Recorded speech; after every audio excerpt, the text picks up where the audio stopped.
Hey, welcome back to 2DG. We got another beer review. Yes, we do. What do we have today? Today we have from Dogfish Head, out of Milton, Delaware, the Black and Blue Belgian style ale. Which could be quite interesting. Yeah. The Belgians tend to be hit and miss. You know, I mean, overall I like a well-executed Belgian. But there's so many that call it a Belgian that just don't quite deliver. Dogfish Head I usually don't have to worry about, but with blackberry and blueberry puree... Over 300 pounds of it. Wow. Yeah. This will be interesting. So, Let's get her open. let's crack it. He missed. I admittedly have had this beer before. I have not. It was very good, from what I remember. Gosh, when you think of blackberry and blueberry, you don't think of that color. Yeah, not that light of it. It's almost like a, well, slightly darker than like a blush. Yeah, you know what it reminds me of lately is the Scotch ales. But once it settles, it doesn't have that thickness that you think of with caramel. Get like a old pilgrimy looking dude logo. So we touched on it a little bit. Nice.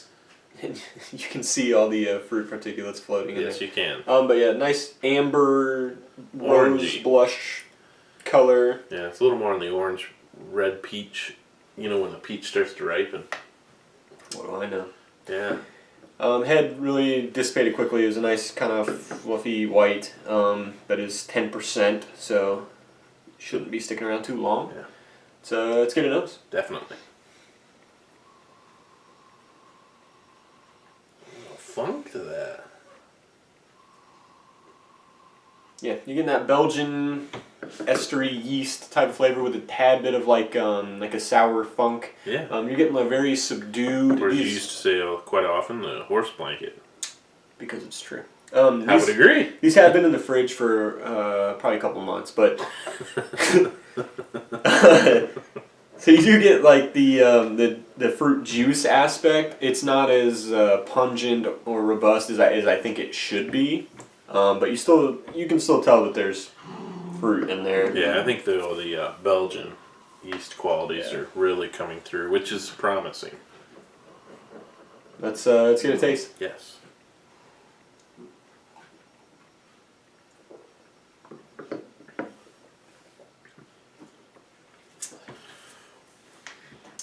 Mouthfeel.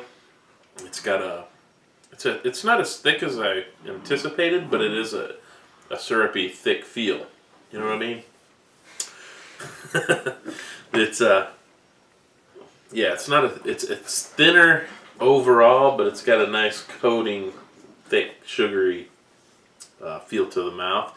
And then you just... That's the dog. Don't pay any attention to him. The hop hound's jealous because he's not getting anything. He's actually fighting for a rope right now. But you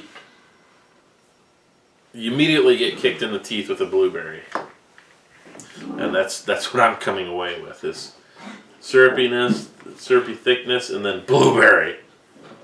Yeah. Right at the front, and this is a highly carbonated beer, so you get a little pop from that. The body from so towards the front to, well, pretty much all the way back. So mid-front all the way to the back, you get that generic kind of malt sweetness. But what it does with that is it mixes the blueberry and the blackberry together. It's almost like you get like a tannic type of flavor from that. And from what I understand, there's nothing to do with a barrel. It's a little bit surprising.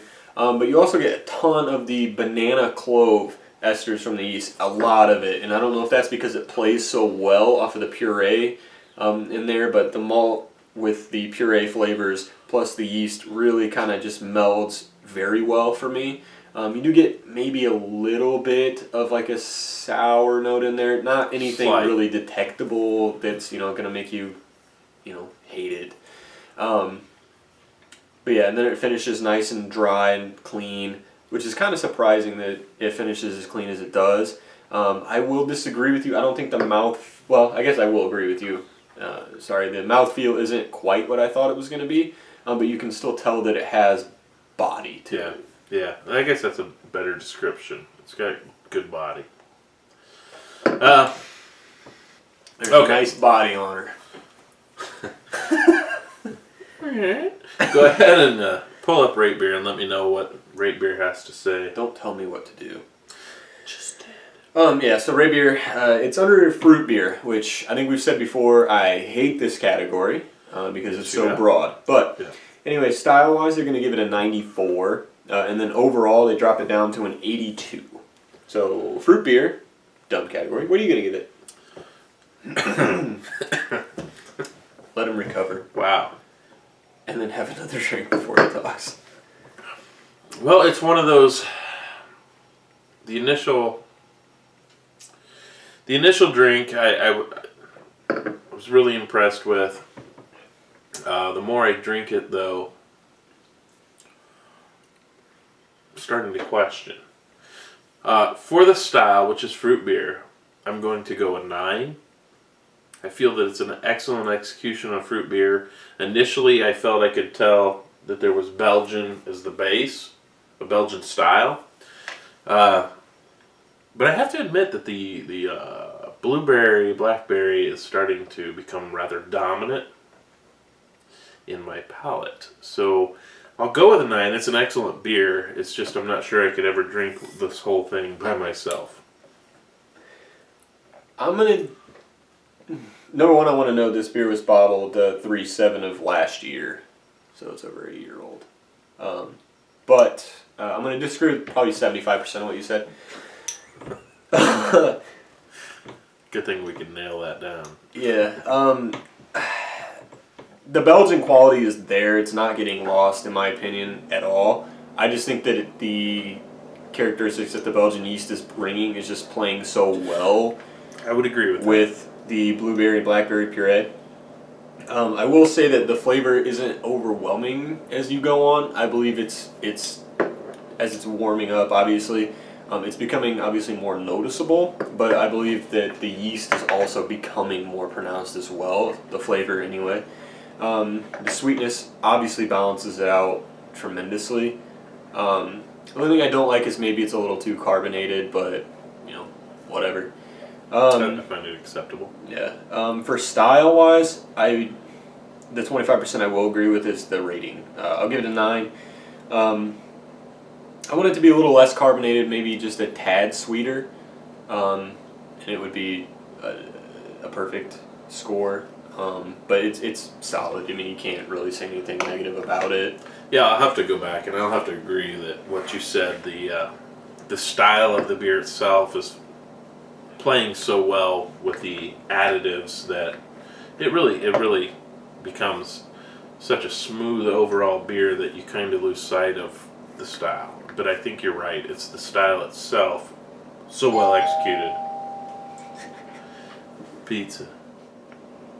So, all that being said, and you're taking another drink just for good measure. Yeah. What are you going to go for overall? For overall, well, first I'm thinking the more I drink this, the more I'm getting wine-like quality now.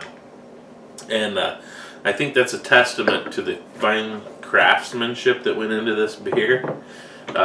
Again, we've said before, Dogfish is they go to the edge and push it a little further. They don't pay us either, just so you know. They do fine work every time, and they really don't pay us.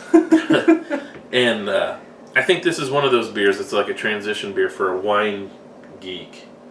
They could actually enjoy this and pick out the interesting qualities and stuff. So, but overall, I'm going to go with an 8.5. It's just a little bit on the... It's actually, the blueberry's coming through a little bit on the side where I'm getting tired of it quickly. It's a great beer, though, overall. So, what can I say? I just want to point out the amount of times he stroked that bottle. I like the bottle. And I like that they have their own bottle with the Dogfish Head logo in it. Yeah, they pay a special bottle maker for all that. Anyway, Absolutely. I am telling you right now there will be bonus footage after this because I had a prediction and he needs to watch. He doesn't know it yet, but anyway.